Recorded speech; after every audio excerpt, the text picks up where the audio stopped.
Integrimi i pakicave etnike në tregun e punës, duke fuqizuar potencialin e tyre për punësim, është projekti i cili financohet nga ana e Bashkimit Evropian dhe realizohet nga ZIP Instituti në Shkup. Qëllimi dhe implementimi i këtij projekti sot është prezantuar në Tetov para të interesuarve.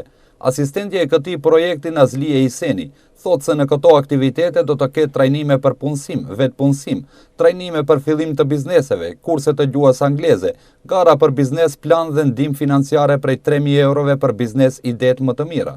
Ka për qëllim që të lehtësoj integrimin e të rinjve nga minoritetet etnike në tregun e punës.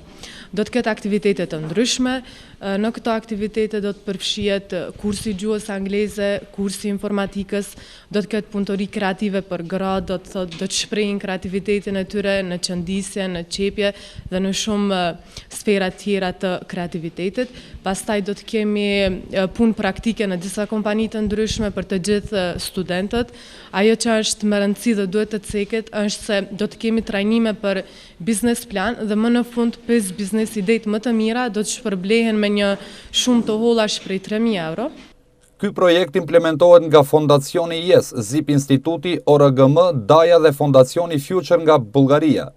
Në Tetov, partner dhe implementues është edhe Shkolla për Gjuhë të Huaja Netting nga Tetova. Aktivitetet do të realizohen deri në muajin gusht të vitit 2017.